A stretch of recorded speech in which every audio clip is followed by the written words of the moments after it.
بسم اللہ الرحمن الرحیم۔ السلام علیکم دوستو، امید ہے آپ سب خیریت سے ہوں گے۔ قارون حضرت موسیٰ علیہ السلام کے چچا کا بیٹا تھا، بہت ہی شکیل اور خوبصورت آدمی تھا، اس لیے لوگ اس کے حسن و جمال سے متاثر ہو کر اس کو منظور کہا کرتے تھے۔ اس کے ساتھ ساتھ اس میں یہ کمال بھی تھا کہ وہ بنی اسرائیل میں تورات کا بہت بڑا عالم اور بہت ہی مخلص اور با اخلاق انسان تھا، اور لوگ اس کا بہت ہی ادب و احترام کرتے تھے۔ لیکن بے شمار دولت اس کے ہاتھ میں آتے ہی اس کے حالات میں ایک دم ترجمانی پیدا ہو گئی، اور سرماہی کی طرح منافق ہو کر حضرت موسیٰ علیہ السلام کا بہت بڑا دشمن ہو گیا اور اعلیٰ درجے کا متکبر اور غرور ہو گیا۔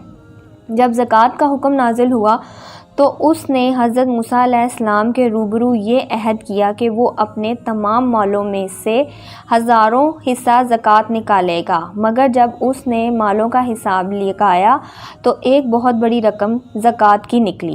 یہ دیکھ کر اس پر ایک دم حراری بخار کا بھوت سوار ہو گیا، اور نہ صرف زکوٰۃ کا مکروہ ہو گیا بلکہ عام طور پر بنی اسرائیل کو بہکانے لگا کہ حضرت موسیٰ علیہ السلام اس بہانے تمہارے مالوں کو لے لینا چاہتے ہیں۔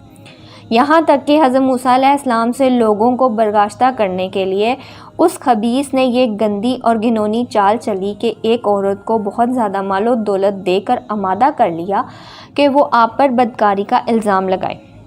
چنانچہ عین اس وقت جب کہ حضرت موسیٰ علیہ السلام وعظ فرما رہے تھے، وقار نے آپ کو ٹوک کر فلانی عورت سے آپ نے بدکاری کی ہے۔ حضرت موسیٰ علیہ السلام نے فرمایا کہ اس عورت کو میرے سامنے لاؤ۔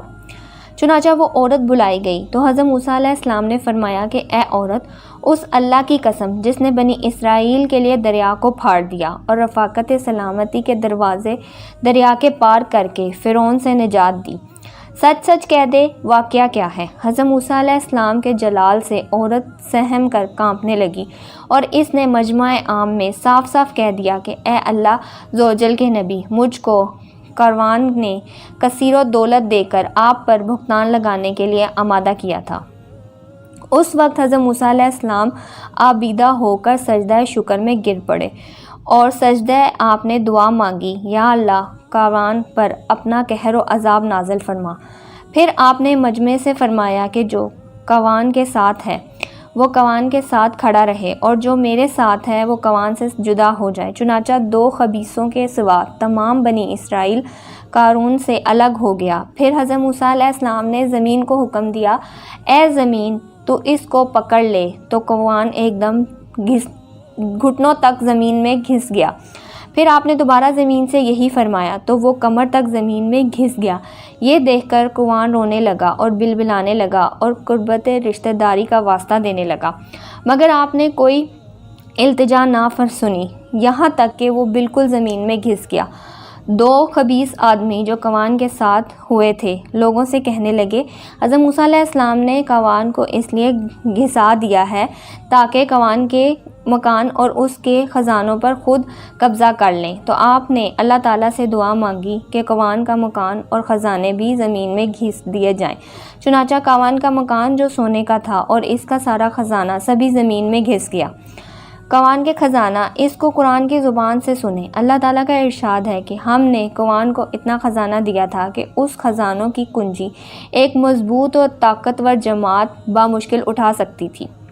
قرآن مجید میں ہے ترجمہ، بے شک قارون موسیٰ کی قوم سے تھا، پھر اس نے ان پر زیادتی کی اور ہم نے اس کو اتنا خزانہ دیا جس کی کنجی ایک زوردار جماعت پر بھاری تھی۔ حضرت موسیٰ علیہ السلام کی نصیحت۔ حضرت موسیٰ علیہ السلام نے قارون کو یہ نصیحت فرمائی کہ وہ یہ ہے کہ جس کو قرآن مجید نے بیان فرمایا ہے، اسے خیر خواہ والی نصیحت کو سن کر قارون حضرت موسیٰ علیہ السلام کا دشمن ہو گیا۔ غور کیجئے کتنی مخلص اور کتنی پیاری نصیحت ہے جو حضرت موسیٰ علیہ السلام کے ساتھ ساتھ ساری قوم قارون کو سنائی رہی ہے۔ ترجمہ، جب اس سے اس کی قوم نے کہا اترا نہیں، بے شک اللہ اترانے والوں کو دوست نہیں رکھتا، اور جو مال تجھے اللہ نے دیا ہے اس سے آخرت کا گھر طلب کر اور دنیا میں اپنا حصہ نہ بھلا اور نہ احساس کر جسے اللہ نے تجھ پر احسان کیا، اور زمین میں فساد نہ چڑھا۔ قارون نے اپنا مال کے گھمنڈ میں اس مخلص نصیحت کو ٹھکرا دیا اور خوب بند سور کر تکبر اور غرور سے اتراتے ہوئے قوم کے سامنے آیا اور حضرت موسیٰ علیہ السلام کی بدگمانی اور آسانی کرنے لگا۔ اس کا نتیجہ کیا ہوا؟ اس کو قرآن کی زبان سے سنیں اور خدا کے اس قہر پر خوف الہی سے تھرتھراتے رہیں۔ اللہ اکبر! قرآن زمین میں گھستا گیا۔ ترجمہ: ہم نے اسے اور اس کے گھر کو زمین میں دھنس دیا تو اس کے پاس کوئی جماعت نہ تھی کہ اللہ سے بچانے میں اس کی مدد کرتی، اور نہ وہ بدلہ لے سکتا تھا۔ ہمیں اس واقعے سے یہ درس سے ہدایت ملتا ہے کہ اللہ تعالیٰ مال و دولت عطا فرمائے تو اس فرض کو لازم جانیں کہ اسے اموال کی زکوٰۃ ادا کرتے رہیں، اور ہرگز اپنے مال و دولت پر غرور اور گھمنڈ کر کے نہ اترائیں، کیونکہ اللہ تعالیٰ ہی دولت دیتا ہے اور جب وہ چاہتا ہے پل بھر میں دولت چھین بھی لیتا ہے۔ ہر وقت اس کا دھیان رکھتے ہوئے تعظیم اور اشتیاق کی عادت رکھیں، اور ہرگز کبھی انبیاء و اولیاء وسائل کی آئندہ رسائی بدگمانی نہ کریں۔